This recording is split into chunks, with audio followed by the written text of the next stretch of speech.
오후에도 잘 오셨습니다. 네, 오늘은 시간을 많이 앞당겼습니다. 그래서 조금 저희가 익숙하지 않은 시간에 예배를 드리는데요. 괜찮으시죠? 네, 졸리거나 그러진 않으시죠?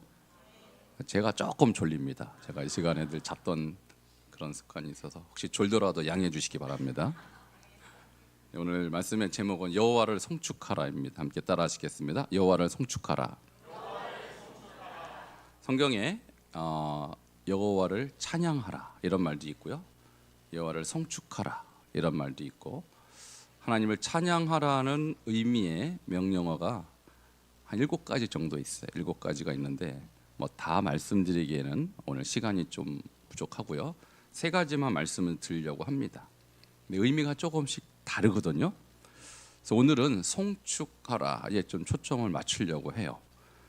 여러분이 잘 아시는 하나님을 찬양한다는 의미에 가장 자주 쓰는 단어가 찬양하다. 찬양하다.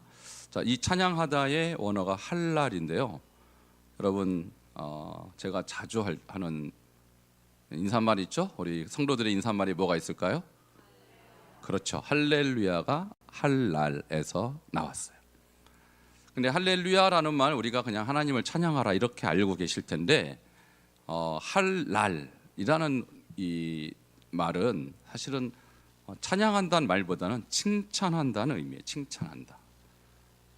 그리고 자랑한다 이런 뜻이 있어요.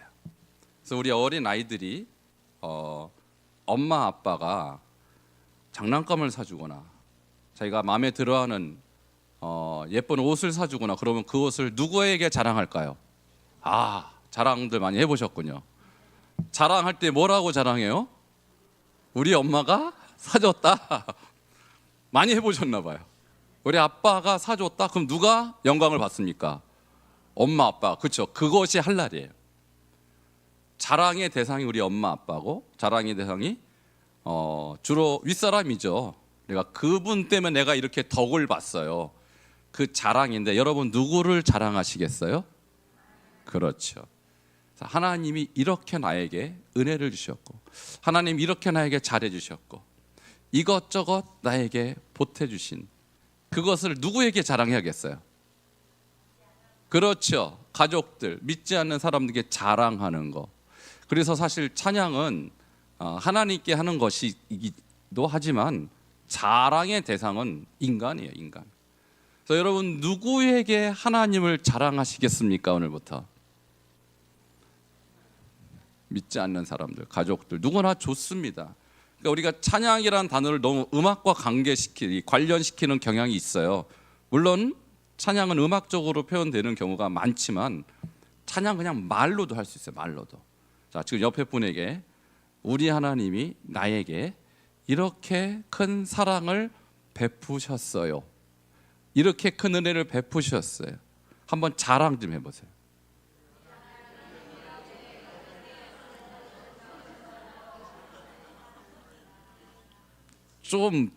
좀 잘해보세요. 자랑 좀. 듣는 사람이 와 할 정도로 좀 해보셔야 될 거 아니에요. 그건 너무 밋밋하잖아요. 우리 하나님이 이렇게 잘해주셨어요. 그럼 뭐가 그렇게 잘해준 것 같지 않잖아요. 그죠? 우리 하나님이 나에게 이렇게 큰 사랑을 베풀어 주셨어요. 한번 자랑을 한번 세게 한번 해보세요. 옆에 분에게.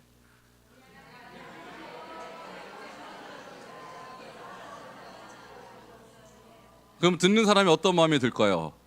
와, 좋게 했다. 이게 전도예요, 여러분. 그래서 전도를 너무 어렵게 생각하는 경향이 있어요. 근데 전도는 하나님이 어떤 분인가를 자랑하면 듣는 사람이 와, 대단하다. 나도 좀 믿어보자. 이렇게 나와야 전도가 되는 것입니다. 할렐루야. 그래서 할랄은 자랑하는 거예요. 자랑하는 거. 근데 반대로 윗사람의 입장에서는 아랫사람에게 칭찬할 수 있어요. 그죠? 그러니까 이 할랄이라는 단어를 너무 종교적으로 우리가 어떤 영적인 의미로 볼 것이 아니라 우리의 삶 속에서 늘 이루어지는 작업이에요. 그래서 나이가 많은 사람, 웃 어른이 아랫사람에게 또는 자녀들에게 너 참 착하다. 너 참 성실하다. 너 참 인내심이 좋다. 이런 얘기 할 수 있잖아요. 그게 듣는 아랫사람 입장에서 뭐가 될까요? 네, 칭찬인데 그것이 할랄이에요. 나를 찬양하는 거예요, 그것이. 그러니까 찬양이란 단어를 너무 영적으로 종교적으로 해석할 것이 아니라 삶 속에서 늘 이루어지고 있는 작업인데 우리가 그 작업을 누구에게 주로 해야 됩니까? 그렇죠. 어린 사람 입장에서 어른을 칭찬하기는 어려워요. 그래서 단어를 바꾸는 것입니다. 찬양한다고 바꾸는 거예요. 근데 개념적으로는 뭐 하는 거예요? 칭찬한다라는 거예요. 여러분 하나님 좀 칭찬 좀 해보셨어요? 뭐라고 칭찬하셨습니까? 어른한테 하나님한테 칭찬이란 단어가 어울리지 않아서 그렇지 내용적으로 칭찬한 거 똑같다라는 거예요. 하나님 오늘 멋져요. 하나님 오늘 나에게 하나님 정말 끝내줬어요. 이런 용어로 하나님 찬양할 수 있다라는 거예요. 하나님 참 대단하세요. 하나님 참 아름다우세요. 이러한 자연스러운 표현으로 하나님을 얼마든지 찬양할 수 있습니다. 자, 우리 같이 하나님을 한번 칭찬 할랄 해볼까요? 우리 하나님 멋져요. 우리 하나님 아름다우세요. 우리 하나님 멋지세요. 이게 할랄 찬양이라는 거예요. 자, 이해되셨습니까? 그러니까 교회 와서 우리가 엄숙하게 찬송가 몇 장 이것도 찬양이지만 여러분의 삶 속에서 내가 어떤 하나님에 대한 성품, 하나님에 대한 감사, 하나님의 어떤 은혜를 느낀다면 그때그때 입으로, 노래로, 다양한 여러분의 행위로 하나님을 칭찬하시기 바랍니다. 그리고 그것을 사람에게 자랑하시기 바랍니다. 그것이 하나님이 기뻐하시는 찬양이 되는 것이죠. 그것이 첫 번째 찬양의 용어이고요. 가장 우리가 빈번하게 쓰고 있는 것인데 시편 150편 6편에 호흡이 있는 자마다 여호와를 할랄 찬양할지어다 이렇게 나오죠. 그래서 그 찬양할지어다가 바로 하나님을 칭찬하고 자랑한다는 의미입니다. 여러분 하루 종일 칭찬하십시오.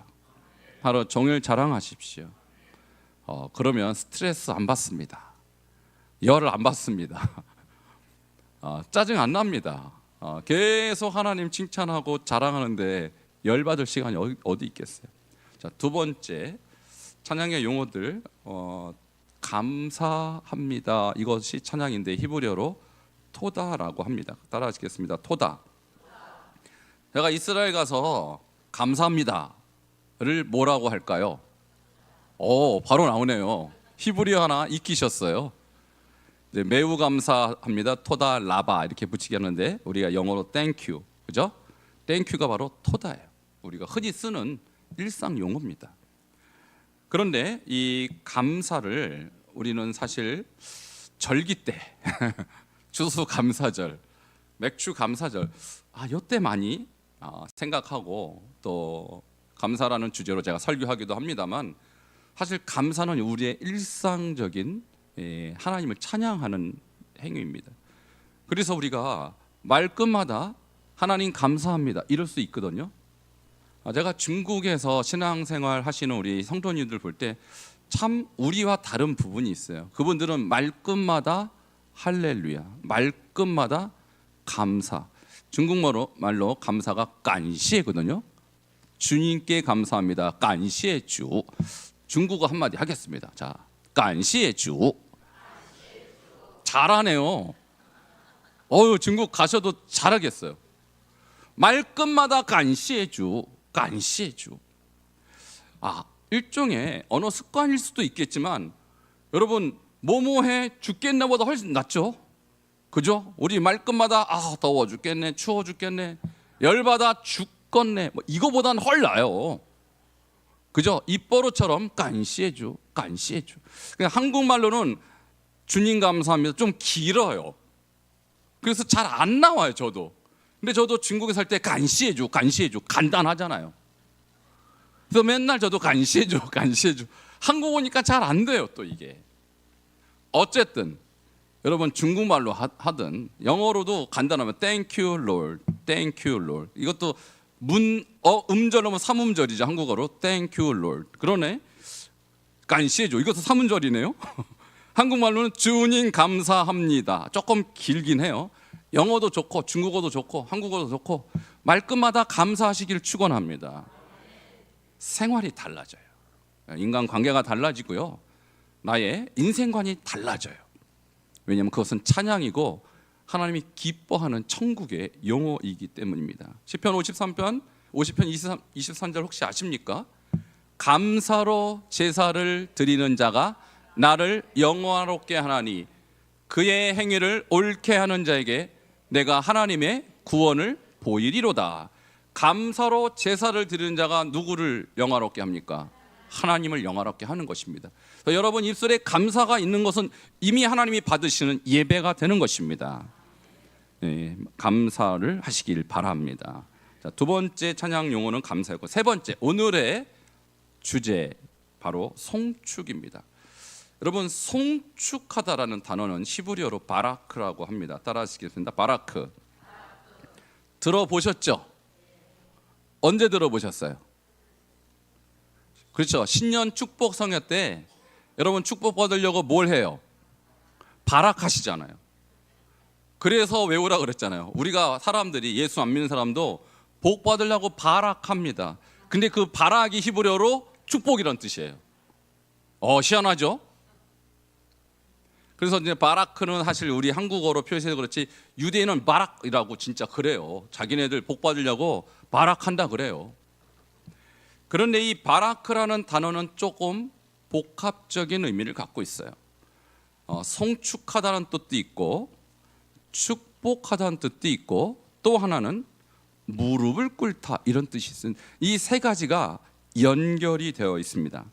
자, 세 가지 바라크의 의미를 다시 한번 제가 말씀드리면 첫 번째는 무릎을 꿇다. 솔로몬이 성전을 완공하고 나서 무릎을 꿇고 하나님께 기도를 합니다. 그리고 무릎 꿇고 하나님 앞에 제사를 드린 이후에 하나님의 이 성령이 충만한 하나님 임재가 임하는 장면이 나오는데요. 그것이 바라크예요. 그래서 바라크는 이렇게 하나님 앞에 무릎을 꿇었을 때 하나님이 무릎 꿇은 자에게 주시는 축복이 바라크입니다. 그러니까 먼저 무릎을 꿇어야 돼요. 먼저 기도해야 돼요. 먼저 하나님 앞에 경배하면 거기에 대한 반응으로 하나님이 복을 주십니다. 그때 복 받고 끝내면 송축이 아니에요. 마지막으로 할 게 있어요. 하나님 복 주셔서 감사합니다. 그때 하는 것이 송축이에요. 그러니까 찬양과 송축의 차이는 뭐냐면 하나님이 구체적으로 나에게 무엇을 해 주셨는지에 대한 감사로 올려드리는 것이 바라크, 송축이라는 것이죠.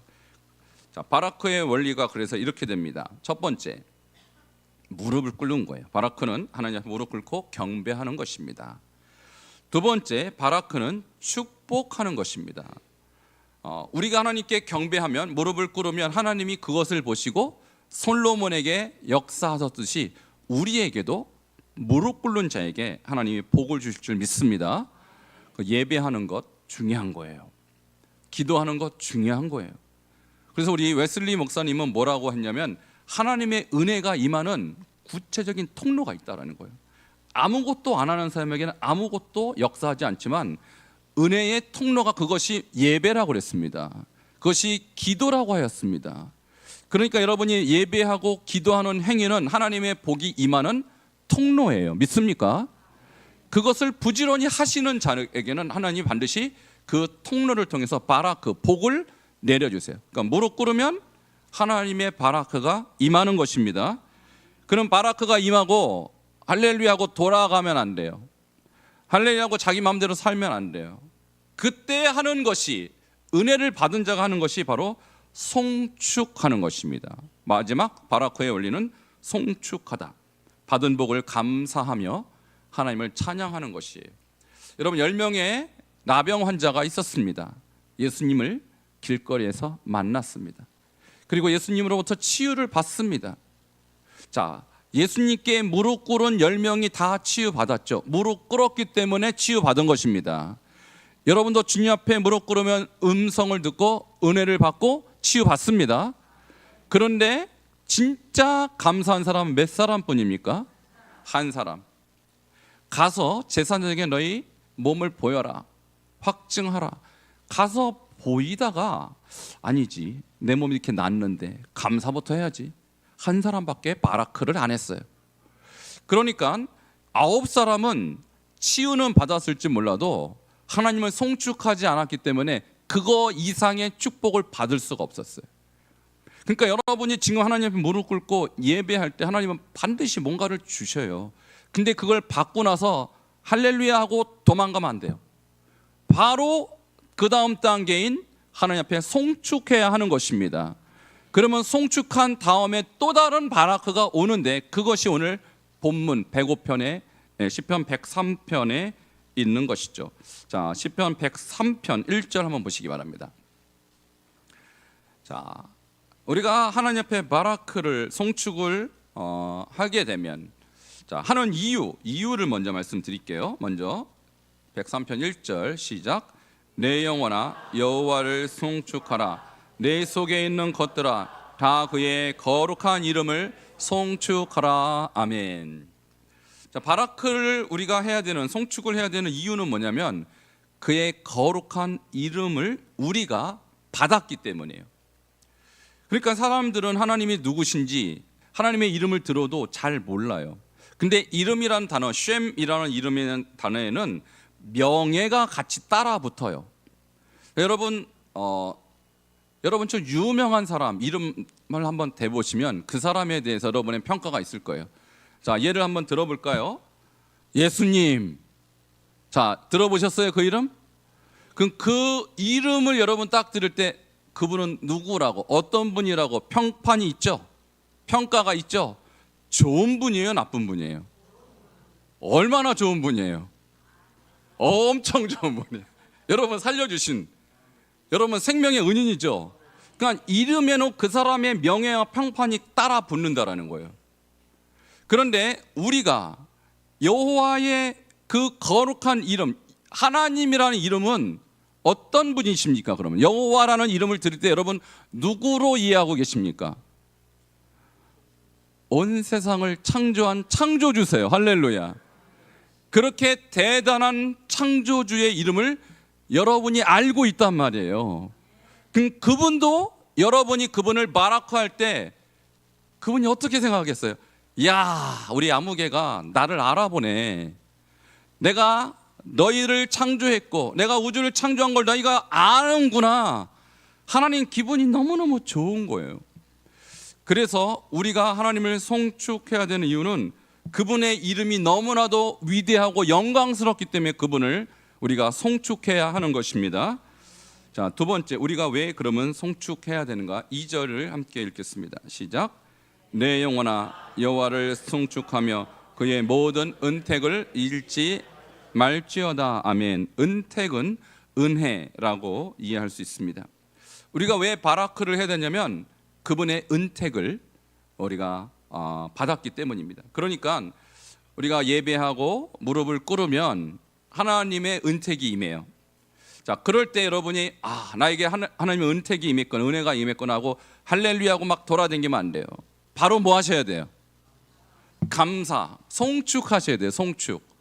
자, 송축하면 또 뭐가 올까요? 또 바라크가 또 와요. 또 은택이 또 내려온단 말이에요.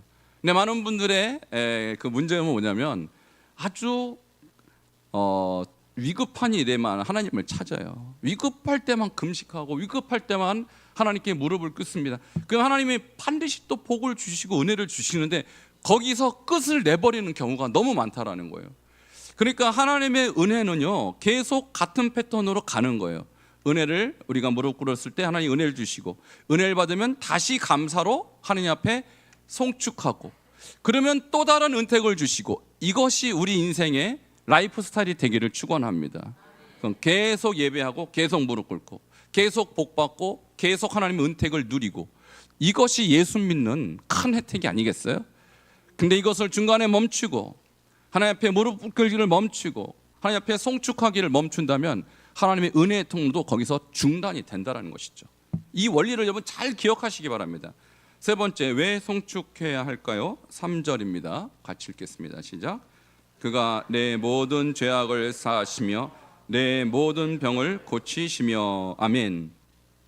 우리가 하나님께 바라크 송축해야 되는 이유는 죄 용서와 치유 때문에 하는 것입니다. 그러니까 여러분이 죄를 지었을 때 하나님 앞에 무릎 꿇고 나의 죄를 인정하고 하나님 앞에 간절히 회개할 때 주님이 용서해 주십니다. 그리고 여러분이 육신의 질병, 마음의 질병이 있을 때 주님께 치유를 구하면 만일 하나님께서 여러분의 간절함을 정말로 받아들인다면 하나님께서 반드시 치유해 줄 줄 믿습니다. 자, 이렇게 은혜를 받은 우리가 하나님 앞에 다시 바라크로 송축할 때 그 은혜는 멈추지 않는다라는 거예요. 그러니까 이 은혜의 선순환이 계속 되어야 하는 것입니다. 근데 어떤 분은 그래요. 이제는 병 고침 받는 사람이 많이 받았어요. 많이 봤어요. 오산리 기도원이라든지 이런 기도원 가서 뭐 금식하고 막 병도 낫고 암도 낫고 다 그러는데요. 그런 분이 예수 열심히 안 믿더라고요. 교회 안 나오더라고요.